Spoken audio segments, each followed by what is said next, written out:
Hey guys, welcome back to my channel. This is Chris. Today I want to make a quick video telling you 5 reasons why I'm still using an X-T3 and an X-T2 versus an X-T5, because many people ask me, why don't you upgrade? Or should I get the X-T5 versus the X-T3? Should I keep one? Should I sell the other? So this video is going to tell you the main reasons, the 5 main reasons why I still have those. The first thing is the resolution. So unlike Leica, and I mentioned Leica because it's the only company right now that does that, they allow you to change the resolution of your DNG files, your RAW files. So you can go from 18 to 36 to 60, and you can swap between the three depending on what you're shooting. Well, Fuji doesn't do that. And you get 40 megapixels.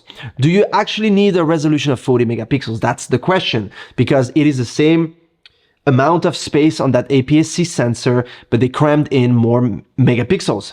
So yes, you get a higher resolution. So if you're someone that zooms a lot, that needs to do detail work, that needs to crop, that needs to do billboards in the middle of New York, or just posters, then in that case, it is great to have more megapixels. I agree, it is great. For my personal work, as a pro photographer that uses Fuji, the sensor of 26 or even 24 megapixels is plenty of enough, and I don't see the need to change. The second point here is the price. When you get a new camera, brand new that just came out, such as the X-T5, it's going to cost more than, for example, an X-T3 that you can find secondhand in very good shape for half or less the price of an X-T5. With the difference of that price, you can buy yourself a good lens. For example, you could get, if you're doing real estate, a 10 to 24 f4, for example.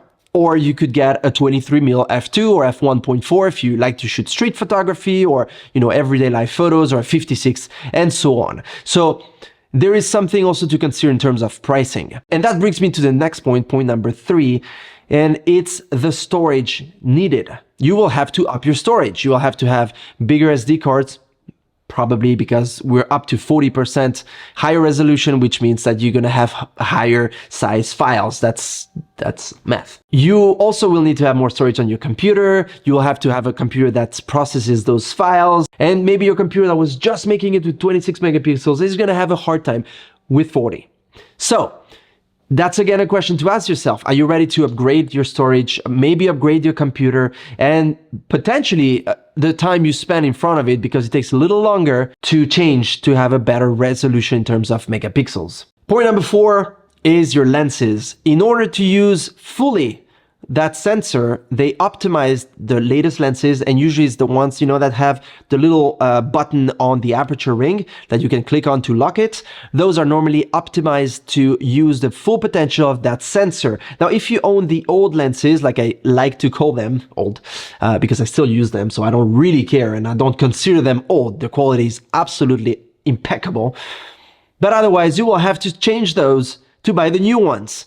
Again, an investment, time, and so on. Are you ready to do that? That is kind of another question you need to ask yourself before you upgrade or before you get an X-T5. Last but not least, point number 5 is a bit of a detail, but I did want to include it because it is an important detail to me, because when you add details up, you get to a bigger problem, and that is the batteries. When you own a previous X-T2, X-T3, you have a specific type of battery. Now, the batteries of the X-T5 are the same as the X-T4 and the GFX series, and that is okay. If you come from an X-T4, that's not a point for you, but from an X-T3, I still own close to 15 batteries. I use them for all my weddings, all my shoots. I normally have no worries, no issues whatsoever, even though they're old. Some of them are old, like 4, 5, 6 years, and they still work great. I still shoot maybe 1.5 battery per wedding per camera. So that tells you, if you swap to another system, like this one, you will have to change your batteries.